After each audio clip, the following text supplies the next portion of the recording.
Today in my hands I have the Canon EOS R, not the RP, but the EOS R. And by the way, I have the full review of the RP coming soon, probably later this week, but this is an older camera and I thought I should probably talk about this first because there's going to be a lot of overlap. This camera's been out for about 6 months now, so there's been a lot of reviews of this camera already, so I'm not going to go into too much details. I'm just going to simply talk about my experience on this camera for the past few months. So I bought this camera for mainly two reasons. Actually, let me backtrack a little bit. Until last year, I've been using my 60 Mark II as my main video camera and my 5D Mark IIIs as my main stills camera. And I'm not a professional videographer and I don't do any video work for clients. I shoot videos mostly for my YouTube channel, and the 60 Mark II has been perfect for me because it has that flip out touchscreen and Canon's dual pixel autofocus, and it being a Canon's full frame camera, I can use all the same lenses as my 5D Mark III. So the 60 Mark II has been great, and if I were at a place where I needed to shoot both videos and stills, the 60 Mark II has been my go-to camera. But then this year I upgraded my 5D Mark III with a 5D Mark IV, and I was shooting some videos with it and I noticed that the video quality was a lot better than on the 60 Mark II. Even though they were both shooting 1080p, I noticed right away that the 5D Mark IV's video was a lot cleaner and sharper. I mean, considering that the 5D Mark IV sensor is like one of the best sensors that Canon's ever made, and the 60 Mark II sensor is like one of the worst sensors that Canon's ever made, there shouldn't be any surprises, but I didn't think there would be that much difference in 1080p video. So during the past 6 or 7 months while I've been using my 60 Mark II for video, I didn't really notice nor cared while filming myself, but then when I was recording other things, I noticed that the video quality could be a little better, and I mostly thought it was just user error. But then now, knowing that I could get better video performance from Canon, I wanted to upgrade my 60 Mark II. And the most obvious option that I came up with was the EOS R, and it has basically the same sensor as the 5D Mark IV. And I also heard from some other reviewers saying that the 1080p video on this camera is very good, and sometimes actually better than the ones from Sony cameras. So in that regards, I've been very happy with this camera, and I've been using this as my main video camera. It has completely replaced my 60 Mark II, and the only reason I haven't sold my 60 Mark II yet is because I had to film this review.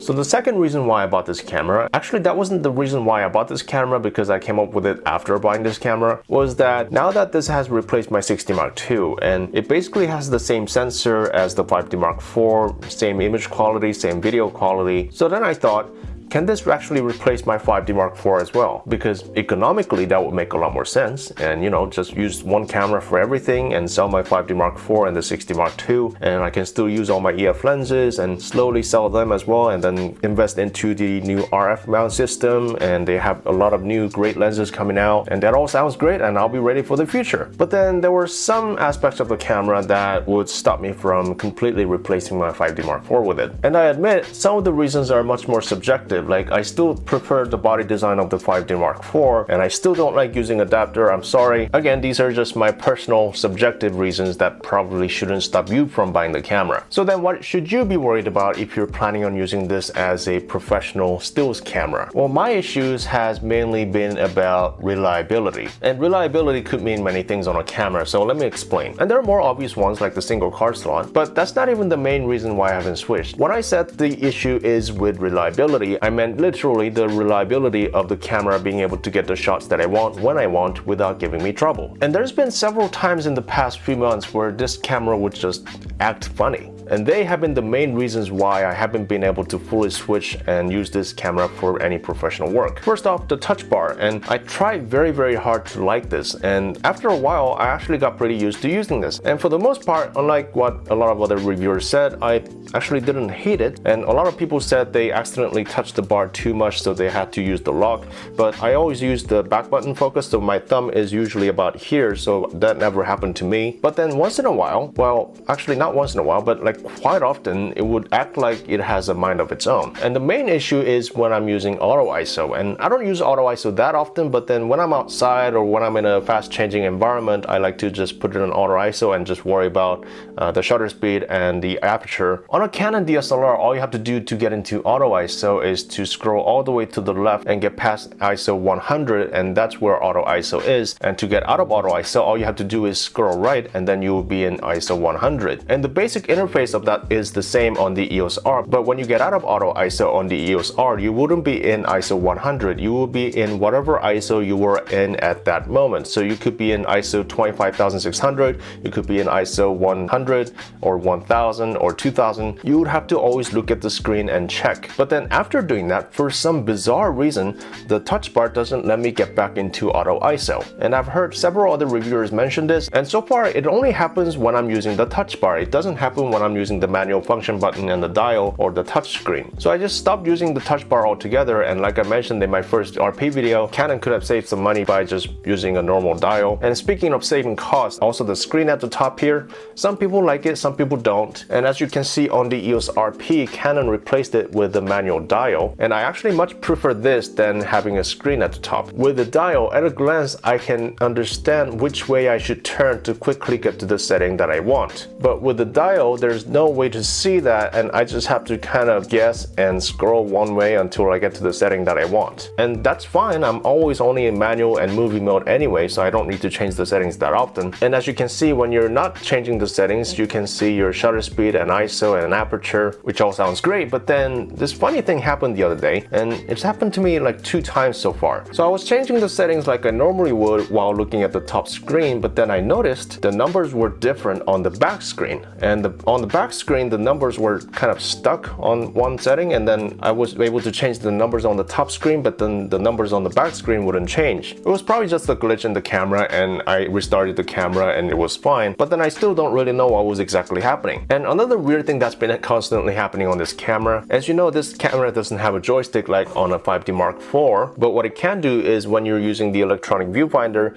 you can use the touch screen and you can move around your thumb to change the focusing point, which is very, very useful because this camera has a lot more focusing point than the 5D Mark IV, so using the touch screen is actually generally faster. But then a few times in the past few months, when I bring the camera up to my eye, and normally when you bring the camera up to your eye and start sliding your thumb onto the screen, you see that little orange circle that moves about, and I will bring my camera up to my eye and then start sliding my thumb on the screen, and I wouldn't see that orange circle. And I'm like looking at the subject, like trying to change the focusing point, but then I'm like, where's the orange circle? Where is it? Like, why isn't this coming out? But then again, after restarting the camera, it would come back. So it's little quirks like that that can be quite annoying time to time when you're using this camera for professional work. And you know, they say the best camera is not only the one that you have with you all the time, but the one that you master. And so far, this camera has been a very hard camera for me to master. And you know, even with the similar Canon hardware and the same Canon interface, a lot of the times I just feel like an old guy trying to figure out how to use a DVD player. And as I said, that's not all because of the layout or the interface of the camera. Everything is very, very similar to any other Canon cameras. But if the camera is not behaving the way you expect it to, that can be quite frustrating, especially in a professional environment. But with all that said, when I was able to get the images that I wanted, and which is still like 95% of the time,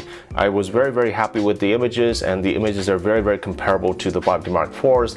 And some reviewers said that the dynamic range is slightly worse on the EOS R, and some other reviewers said it's slightly better. And according to Canon, it should be slightly better because it has a newer processor. The dynamic range and the low light performance should be slightly better than the 5D Mark IVs. But in my testing, the images seem very, very similar. I mean, they're not like identical, but for normal use, unless you're looking at the images side by side, you really won't see the difference, and it really isn't going to affect your workflow in any way. So this hasn't quite replaced my 5D Mark IV, but I'll probably use this as my backup camera because the images are a lot similar to the 5D Mark IVs compared to the 6D Mark IIs. And I really didn't think I would benefit much from the electronic viewfinder because I'm just not used to using it. But funny enough, I actually started my photography with a mirrorless camera, and then I went back to DSLR. But after using this camera for a few months, it's been useful time to time, and also using the live view, knowing that the focus will be just as reliable as using the viewfinder, that's always very nice. So that brings me to the second part of the question that I wanted to talk about today.